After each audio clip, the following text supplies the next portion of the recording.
Hello students, welcome to Veena classes again. शायद आपको याद होगा लास्ट वीडियो में मैंने आपको 2 स्टोरीज अबाउट फ्लाइंग का पहला चैप्टर हिज फर्स्ट फ्लाइट पढ़ाया था। आज वहीं से हम लोग फिर से दोबारा नेक्स्ट वीडियो शुरू कर रहे हैं दूसरा स्टोरी के ऊपर, जिसका नाम है ब्लैक एरोप्लेन और जिसे लिखा है ब्रिटिश राइटर फ्रेडरिक फोर्सिथ ने। चलिए शुरू करते हैं स्टोरी को।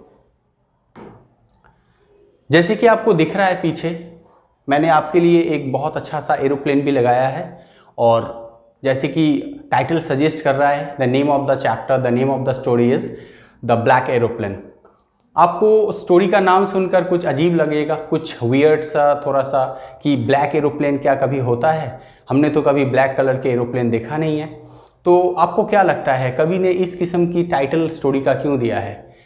अगर हम स्टोरी को अच्छे से पूरा रीड आउट करें, लास्ट तक इसके सस्पेंस हो, थ्रिलर हो, जो भी कवि ने इसमें डाला है, तो इसके लिए हमें स्टोरी को आखिर तक पढ़ना है और देखना है कवि इस स्टोरी में या स्टोरी का नाम ब्लैक एरोप्लेन क्यों दिया है और इसमें क्या सस्पेंस है, क्या थ्रिलर है। लास्ट तक देखते हैं ये हमारे सामने रिवील होता है कि नहीं। चलिए स्टूडेंट्स, बढ़ते हैं आगे। पहले कवि के बारे में थोड़ा सा, जैसे कि मैंने बताया, फ्रेडरिक फोर्सिथ जो कि एक ब्रिटिश राइटर रह चुके हैं। कवि ने ये नाम सजेस्ट क्यों किया, इसके बारे में हम लोग लास्ट में आखिर में जानेंगे ज़रूर। उससे पहले कुछ इंपॉर्टेंट टैग मैंने आपके लिए यहाँ पर दिया है। उम्मीद करता हूँ इस रिलेटेड कोई भी क्वेश्चन अगर आपके एग्ज़ाम में आते हैं तो आपके लिए बहुत ही सुविधा होगा आपके लिए, या फिर बोल सकते हैं आपके आसानी के लिए मैंने ये कोट लिखा है। अभी शुरू करते हैं स्टोरी को। इस स्टोरी में कवि ने एक स्पेशल कैरेक्टर, एक ही मेन कैरेक्टर रखा है और वो कैरेक्टर है एक पायलट जो कि इंग्लैंड जा रहा है फ्रांस से, और वो अभी इस वक्त कवि ने बोला है वो अभी फ्लाइट पर है, यानी वो प्लेन उड़ा रहा है। अब वो क्या है, कैसे है, ये सारी चीज़ डिटेल में मैं आ रहा हूँ एक एक करके। तो कवि बोलते हैं जो कहानी का जो एक सिनारियो उन्होंने शुरू किया है कहाँ से, वो है कि जो स्पेशल कैरेक्टर है या जो मेन कैरेक्टर है वो फ्लाइट चला रहा है, यानी वो उड़ान भर रहा है अभी। और वो बोलते हैं कि आसमान जो है बिल्कुल साफ है, तारे जो है वो बिल्कुल जगमगा रहे हैं आसमान पर, बहुत ही सुंदर सा मौसम है और बहुत आनंद से वो प्लेन को चला रहा है और वापस जा रहा है इंग्लैंड से। इंग्लैंड को जा रहा है वापस, कहाँ से जा रहा है? फ्रांस से जा रहा है। तो फ्रांस वो क्यों आया था? कभी ने यहाँ पे लिखा है कि वो हॉलीडे पर आया था, शायद एक दिन के हॉलीडे पर वो आया था। तो वो जा रहा है अभी और तब रात के बज रहे हैं 1:30। ध्यान रखिए इस बात की, उसके घड़ी पे समय हो रहा था 1:30 नाइट, यानी आप बोल सकते हैं रात के 1:30 हो रहा है, यानी इसका मतलब है वो ऑलरेडी सुबह को हम कंसिडर कर रहे हैं, यानी 1:30 AM। अब जो स्पेशल कैरेक्टर, मेन कैरेक्टर बोलता है कि जब मैं जा रहा हूँ तो पूरी जो पेरिस है या फिर एंटायर जो फ्रांस है उसके ऊपर से मैं जा रहा हूँ अपना घर इंग्लैंड में, जहाँ पर मेरा घर है। तो पूरी जो कंट्री है, सिटी है, पूरा सो रहा है उस वक्त, क्योंकि रात को 1:30 बजे जाहिर सा बात है सभी लोग सोते हैं। और कवि बोल रहा है कि यहाँ पर जो स्पेशल कैरेक्टर के दिमाग में एक अचानक से एक सवाल आया कि मैं जा तो रहा हूँ बहुत आनंद के साथ, और वो क्या कर रहा है, जाते जाते प्लेन उड़ाते उड़ाते वो अपने जो हॉलीडे को याद भी कर रहा है, उस चीज़ को रिकॉल कर रहा है कि कितना अच्छा वक्त मैंने यहाँ पर कुछ समय पहले गुजारा। अब वो जाते जाते उसके दिमाग में एक अचानक सवाल आया। वो बोलते हैं कि एक बार मैं काम करता हूँ पेरिस कंट्रोल रूम में, मैं एक बार फ़ोन कर लेता हूँ कि मैं सही दिशा में जा रहा हूँ या नहीं जा रहा हूँ। हालांकि आप जानते हैं प्लेन में सारे साधन होता है, कॉम्पास होता है, राडार होता है, जिसके द्वारा वो अपने पाथ को पहचान ही लेता है। लेकिन यहाँ पर फिर भी उसने कंफर्मेशन के लिए उसने सोचा कि पेरिस कंट्रोल रूम में एक फ़ोन किया जाए और पता किया जाए कि मेरी जो दिशा है इंग्लैंड, यानी मेरे घर जाने का, वो सही है या नहीं है।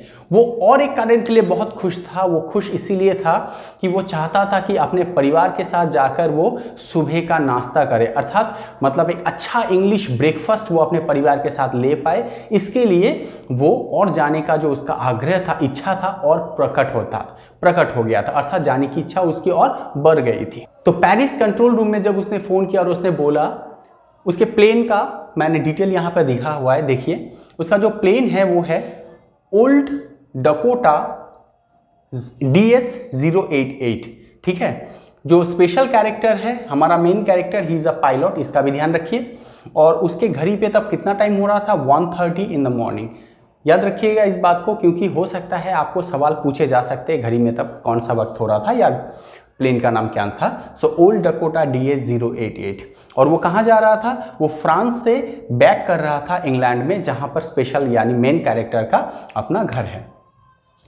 अब क्या हुआ, उसने पेरिस कंट्रोल रूम में फ़ोन किया, फ़ोन करके उसने पूछा कि मेरा जो प्लेन है DS-088 डकोटा, ये मैं फ्रांस से इंग्लैंड वापस जा रहा हूँ, क्या मैं सही दिशा में हूँ, क्या आप मुझे सुन सकते हैं। तो कंट्रोल रूम से उसको बोला गया कि रडार में कोई भी उसमें जाएगा तो आपको पता है फ्रीक्वेंसी में पकड़ ही लेता है वो प्लेन को, जो फ्रीक्वेंसी होता है तरंग की जो फ्रीक्वेंसी होती है उसमें वो पकड़ ही जाता है। तो बोल रहे कि हाँ मैं आपको सुन सकता हूँ, आप एक काम कीजिए, अगर आप इंग्लैंड जा रहे तो आप क्या करें, 12 डिग्री वेस्ट में घूम जाए। इस चीज़ का ध्यान रखिए, उसको इंस्ट्रक्शन दिया गया कि 12 डिग्री वेस्ट में आप घूम जाइए। तो उसके अनुसार जाहिर सा बात है, कंट्रोल रूम से जो इंस्ट्रक्शन उसे मिला है उसके अनुसार उसने अपनी प्लेन जो है वो घुमा दी और वो आगे बढ़ता गया। और जाते जाते वो क्या हुआ, उसको इस चीज़ की बहुत खुशी थी कि वो सुबह पहुंच जाएगा ब्रेकफास्ट से पहले अपने परिवार के साथ एक अच्छा सा इंग्लिश ब्रेकफास्ट वो करेगा। ये उसकी मन में बहुत इच्छा है या खुश था इस कारण, जिसके लिए वो जल्दी जल्दी घर पहुंचना चाहता। इंस्ट्रक्शन के अनुसार वो आगे बढ़ता गया और ऑलरेडी वो, अब देखना है मैप पे मैंने लिखा भी है, पेरिस कंट्रोल रूम जो है उसको 150 किलोमीटर उसने पीछे छोड़ दिया। मतलब वो उसी रास्ते से जैसे उसको इंस्ट्रक्शन मिला कि आप 12 डिग्री वेस्ट में आप घूम जाइए, उस अनुसार वो सीधा चला गया और 150 किलोमीटर जो है वो उसने पेरिस कंट्रोल यानी पेरिस को छोड़ दिया पीछे। अब वो जा रहा है, आराम से जा रहा है। अब आगे जाते जाते उसने एक चीज़ का ध्यान किया कि उसके जो प्लेन है उसमें फ्यूल टैंक, आपको पता होता है कि नॉर्मली कोई भी प्लेन में 2 फ्यूल टैंक होते हैं। तो एक जो रखा जाता है लास्ट जो होता है, फर्स्ट होता है सेकंड होता है, यानी सेकंड जो होता है दिस इज सेकंड लास्ट, जैसे कि मैंने देखिए मैंने यहाँ पे लिख भी दिया है कि second and last fuel tank, यानी उसके पास जो था प्लेन में फ्यूल जो थी वो लास्ट टैंक, यानी पहला टैंक उसका खत्म हो चुका था और लास्ट टैंक ही उसके पास यानी फाइनल यानी आखिरी टैंक उसके पास फ्यूल जो था। तो उसने सोचा कि चलो ठीक है, ज़्यादा दूर तो नहीं है, मैं पहुंच ही जाऊंगा। जैसे वो आगे बढ़ा क्लाइमेक्स तभी शुरू हुआ। क्लाइमेक्स ये था जैसे कि मैंने बताया कि जैसे ही वो आसमान जो वो पहले पेरिस को छोड़ के जा रहा था, आसमान बहुत साफ था, लेकिन आगे जाके उसने देखा कि बड़े बड़े काले बादल, जैसे पहाड़ों जैसे बड़े बड़े काले बादल जो है वो आसमान को घिर चुका है।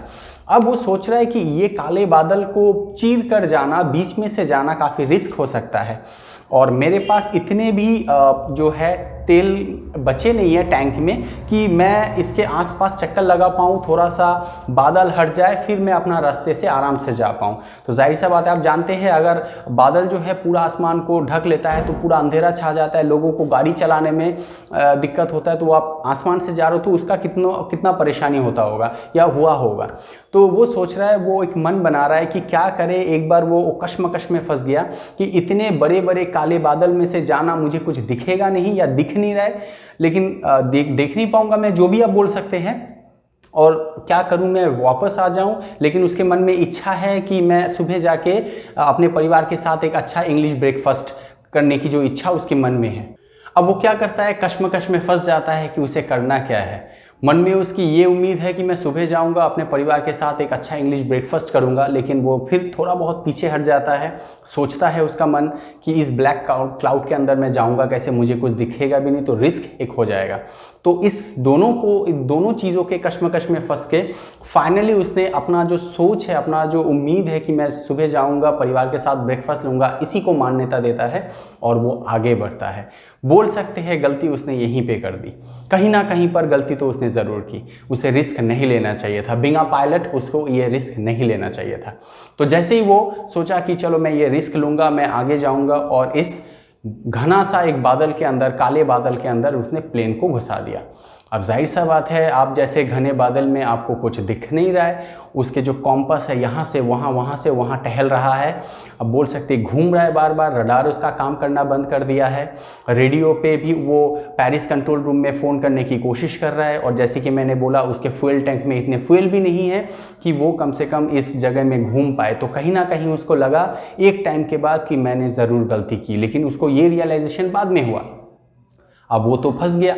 अब वो करेगा तो करेगा क्या, उसको ये चीज़ का एकदम 100% बिलीव हो गया, विश्वास हो गया कि शायद वो और इस जो एक बोल सकते हैं जो एक काला सा बादल जो है जो इसको घिरा हुआ है उससे और ये इस चीज़ों से वो बच नहीं पाएगा। ये चीज़ में ये जो काले बादल में इसमें ये फंस गया है और शायद इसकी जो प्लेन है वो अभी क्रैश हो जाएगी, बचने की उम्मीद बिल्कुल नहीं है। वो बार बार क्या करता है, थ्रू राडार जो है रेडियो के ज़रिए पेरिस कंट्रोल रूम में कोशिश करता है फ़ोन लगाने का या फिर आप कांटेक्ट करने का, लेकिन कोई इन्फॉर्मेशन, जैसे वो बोलता है कि आप मुझे सुन सकते हैं, कोई इन्फॉर्मेशन वहाँ से नहीं आती है। तो जाहिर सा बात है कि उसको लगता है कि उसकी सारी उम्मीद ख़त्म हो गया और फ्यूल टैंक भी ख़त्म हो गया कि आप जैसे चक्कर मारते रहो कोई दिक्कत नहीं है। लेकिन उसके पास क्या था, कोई उम्मीद भी नहीं था। तभी उसने सोच लिया कि शायद यही मेरा आखिरी दिन है और शायद मैं अभी मरने वाला हूँ, प्लेन अभी ज़रूर क्रैश होने वाला है। लेकिन तभी एक अचानक आप बोल सकते हैं एक अजीब सा घटना उसके साथ होता है। कौन सा घटना होता है, उसी के आधार पर हमारा ये स्टोरी है, द ब्लैक एरोप्लेन। तभी उसे थोड़ी ही दूर में एक ब्लैक एरोप्लेन दिखता है, इतने आंधी तूफान में। जाहिर सा बात है आप उस बड़े से माउंट जैसा आप बोल सकते जो काले बादल में आप घुस चुके हैं, वहाँ पर आंधी तूफान तो उसके अंदर हो ही रही है, जाहिर सा बात है। उसीलिए प्लेन ऊपर से नीचे बबलिंग हो रहा है और यहाँ से वहाँ टहल रहा है प्लेन। उस बीच उसको दूरी पर एक ब्लैक एरोप्लेन दिखता है। लेकिन सबसे इंटरेस्टिंग सी बात है कि उस ब्लैक एरोप्लेन में कोई भी लाइट नहीं थी। किसी कारणवश उसी को वो ब्लैक एरोप्लेन दिखा और उसके पायलट को भी वो अच्छे से देख पाया दूर से। वो देख रहा है कि वहाँ का उस ब्लैक एरोप्लेन का जो पायलट है वो उसको ऐसे हाथ दिखा रहा है, वेव कर रहा है, मतलब इशारा कर रहा है उसको कि आप मेरे पीछे पीछे आओ। और उस वक्त उसके पास और कोई चारा नहीं था, उसकी पेट्रोल या जो भी आप फ्यूल बोलो वो ख़त्म होने वाला था और उसके पास और कोई ऑप्शन नहीं था। रडार काम नहीं कर रहा था, उसका रेडियो काम नहीं कर रहा था, कॉम्पस कोई इंडिकेशन नहीं देख रहा है कि किस तरफ जाना है। उसने डिसाइड किया एक आज्ञाकारी बच्चे की तरह, उसने खुद अपने आप को कंसीडर किया एक आज्ञाकारी बच्चे की तरह, उसने उस ब्लैक एरोप्लेन का पीछा किया। उसे लगा कि यही वो इंसान है, ये आदमी है जो मुझे बचाने के लिए आया है, शायद इस स्ट्रॉम से, इस आंधी तूफान में मुझे बचाने के लिए आया है। बस उसके पीछे वो चलता गया। जाहिर सा बात है उसके दिमाग में ये टेंशन भी था कि मेरे पास फ्यूल कम है। तो आधा घंटे तक, ऑलमोस्ट आधा घंटे तक वो उस प्लेन के पीछे जाता रहा। जिस डायरेक्शन में वो नॉर्थ हो, ईस्ट हो, जिस तरफ वो जाता गया वो भी उस तरफ जाता गया। लेकिन फिर आधा घंटा जाने के बाद उसके दिमाग में फिर आया कि मेरे फ्यूल टैंक तो लगभग ख़त्म होने वाला है, 5 से 10 मिनट मेरा जो प्लेन है और उड़ान भर सकता है, इसके बाद तो मैं करूँ तो क्या करूँ। फिर से टेंशन उसके दिमाग में आ जाते हैं। लेकिन आप बोल सकते हैं उम्मीद, भगवान जब आपको एक उम्मीद देता है तो उसके साथ क्या करता है, आपको और ऑप्शंस भी देते हैं कि आप उस चीज़ों से आप निकल कर आओ, बाहर आ पाओ, वो उतना शक्ति आपको देते हैं। उसको भी अचानक से पेरिस कंट्रोल जो है, इसके पेरिस का जो रनवे है, अचानक उसको दूरी पर वो दिखता है। आपने शायद देखा भी होगा रनवे के दोनों तरफ जो होता है कि लाइट जलते हैं, तो उसको दूरी से थोड़ी दूरी पे जब वो धीरे धीरे डाउन हो रहा था उसे रनवे दिख गया। बाई चांस, बाई लाख, आप जो भी बोलो, उसकी किस्मत अच्छी थी। तो उसने धीरे धीरे जैसे, तब तो उसको खुशी की लहर, उसके मन में जो सोच थी कि मैं जीऊँगा नहीं, प्लेन जो है क्रैश होने वाला है, उस कम से कम सदमे से वो बाहर निकल कर आ गया और उसने अपना जो है प्लेन को लैंड करवा दिया उसी रनवे पर। अब सबसे बड़ा प्रॉब्लम हुआ, लैंड करते वक्त उसने आगे पीछे उस ब्लैक प्लेन को और देखा ही नहीं। तो जाहिर सा बात है उसके दिमाग में उसने नोटिस भी ज़्यादा नहीं किया क्योंकि उसके पास फ्यूल कम थी। उसे लैंड पहले करवाना था, बाद में उसको जो भी है ब्लैक एरोप्लेन कहाँ गया, कैसे गया, कौन था, ये चीज़ वो पता करेगा। जाहिर सा बात है उसके दिमाग में वो टेंशन था, तो उसने ज़्यादा और उस चीज़ की इंक्वायरी नहीं की कि ब्लैक एरोप्लेन कहाँ गया, उसने लैंड करवा दिया। अब लैंड करवाने के बाद उसके दिमाग में ये आया कि चलो कम से कम जाकर मैं उस व्यक्ति का थैंक करूं या उसको मैं शुक्रिया अदा करूं, उसको धन्यवाद बोलूं कि जिस व्यक्ति ने इतने इस माहौल से मुझे बचा के लाया जहां से शायद वो मेरे लिए भगवान ही है, भगवान ने ही मुझे बचाया है वहां से। उस व्यक्ति का मुझे ज़रूर धन्यवाद करना चाहिए। तो आगे पीछे कहीं पर भी उसको वो ब्लैक एरोप्लेन दिखता नहीं है। अब वो क्या करता है, सोचता है कि एक काम करता हूँ, पेरिस कंट्रोल रूम में जाता हूँ। वहाँ जाके, आपको पता होगा हर जगह कंट्रोल रूम होता है जहाँ पे आपको कोई भी डिटेल इंक्वायरी अगर चाहिए होगी कोई प्लेन के बारे में, आपको डिटेल मिल जाती है। तब वो व्यक्ति क्या करता है, सीधा वहाँ जाता है। वहाँ पे एक लेडी बैठी हुई होती है, उससे जाके बोलता है कि थोड़ी देर पहले मेरे आगे और एक ब्लैक एरोप्लेन भी यहाँ आया है, तो उसका जो है पायलट कौन है।